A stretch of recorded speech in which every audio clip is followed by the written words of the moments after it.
Hi. Hey, how are you? Long time no see. I know, good to see you. You too. What's happening? Nothing really, just same old. Same old, same old. Yeah, I can't find a job, but so I joined a book club. Nice. Yeah. What are you guys reading? The 7 Habits of Highly Effective People, actually. Oh my god, let me see that. Oh, it even has a little test in it, huh? Powerful lessons in personal change. All right, Yeah. Sounds a little cheesy, but how is it? Are you learning It's really anything? good, yeah. Are you far? Or like, how? I'm on habit 6, actually. I've gotten through habit 6. Oh shit, girl! Look at you. So, what did you learn? Like, what's it? So it breaks it down into habits, huh? Mm-hmm. So, habit 1 is about being proactive. Ah, it's good because you're on the job search. Yeah. So take some responsibility, huh? Yeah. So I was having so much trouble looking for a job, and I just kept thinking that I couldn't find anything, and everything was like out of my control, Anna. And then after reading this book, I just kind of realized that everything, it's just like a matter of how you approach it, and if you're reactive to the situation, then it affects you negatively, and if you're proactive, you kind of open yourself up to new opportunities that weren't there before. So it's good. So you're basically effective people are proactive people. Exactly. Or proactive people are effective, I guess you could say. Yeah. Ah, that sounds good. Mm-hmm. So tell me more. Okay. And just be like, what? Okay, so tell me more. Okay, so then there's habit 2, which is begin with the end in mind.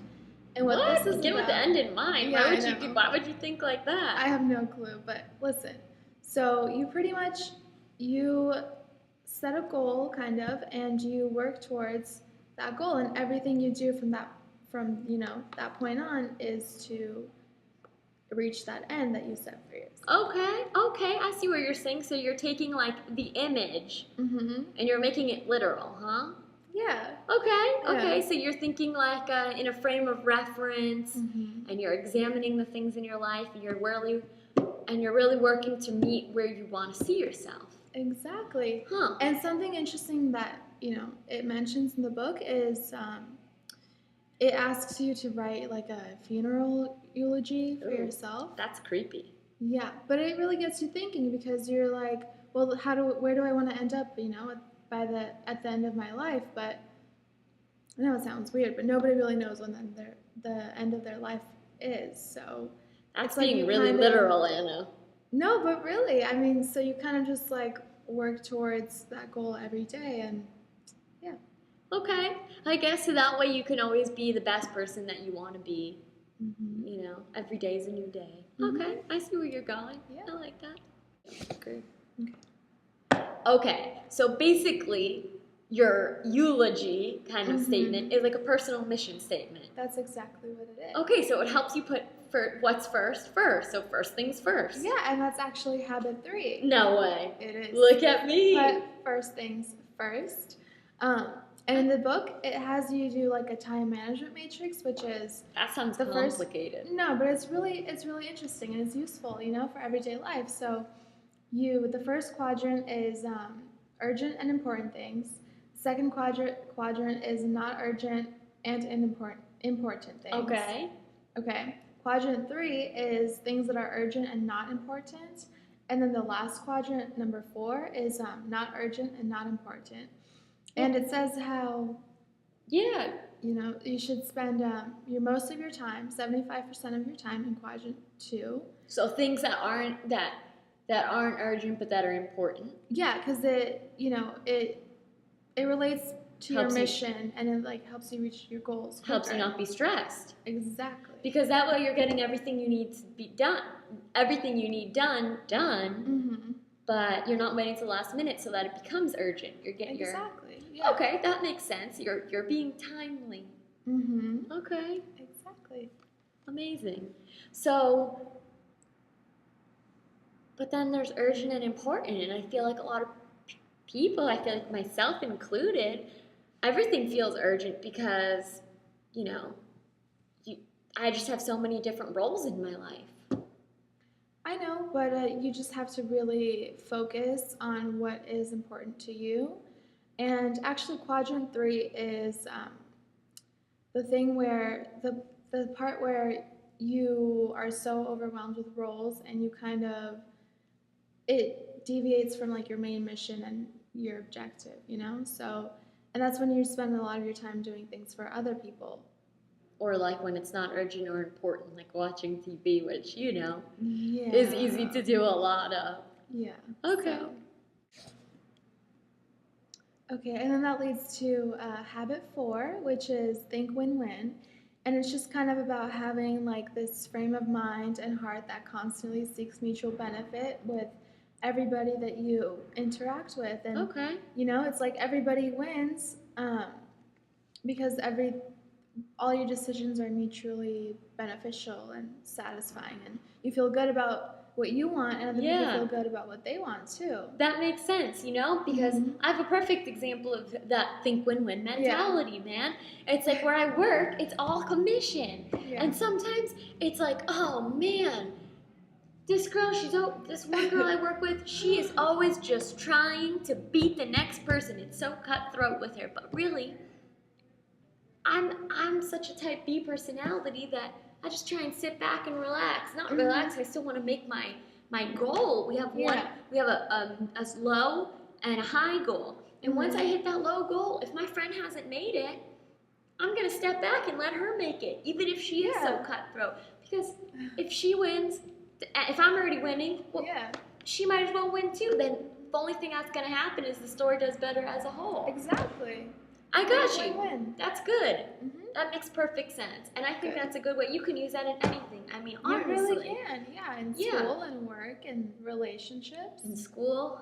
Yeah, think win-win. I'll think win-win when I can, you know, actually get my homework to start using that other habit where you... the quadrants. I need that guy. Then I'll be able to really think win-win with school. Okay. Man, I feel like I'm always procrastinating. You know, another thing that I've noticed in the thinking win-win mentality is how I can win with my customers a lot of the time is I really watch their body language. And like I look at them and I see their eyes, their reaction to what I show them, I watch their eyes. I try to see if they have any kind of feeling or understand the garment or understand me. Yeah. And, you know, I'm really trying to, you know, read them and their body language to understand, for them so that I can understand them and they can understand me. Okay, so that's habit 5. That's seek first to understand, then to be understood. Look at this. I could totally be part of your book club. Seriously, I think you've read this book before. You just don't remember. Maybe I just lived by it already. No, no, but that's great. Yeah, I mean, it's a lot of listening, and listening totally takes practice. So it's great that it's in your book. It sounds really interesting. Yeah, but it's not just listening. It's listening, you know, with empathy, empathetic listening. So. And the empathy, it creates the understanding. Yeah. Okay, yeah, because that makes sense. Because then when you can really relate to somebody, like I do when I see their reaction, I can say, okay, if they're reacting to this bit like this, then perhaps this is better, and I can switch it out easier, or maybe it's a size issue, and they don't want to go up in size because it makes them feel bad. I can understand that. Yeah. Yeah. So, you know, once you're able to understand them, they feel more open to you and they trust you more, so that they're able to understand you better. It's like a balance of consideration and courage, because it takes courage to really trust someone. Yeah. All right. It does. Wow. Okay, Anna. So habits 1 through 5, I get. Okay, good. Okay, I get them. But how do they connect? How does each habit make everyone, and how does reading this book and each habit lead up to being a highly effective person? Okay, well, the next habit that everything leads up to is habit 6, which is synergize. Okay, synergize. Yeah. Like the drink Synergy. Have you seen those in the market? No, Sydney. Oh, they're actually pretty delicious. Okay.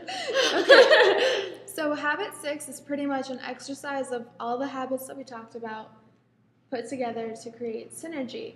And, you know, the main principle of it is the whole is greater than the sum of all of its parts. And I don't know if this will make sense, but Okay, it sounds pretty wild already. I know, but this is going to confuse you even more. But it talks about how 1 + 1 = 3.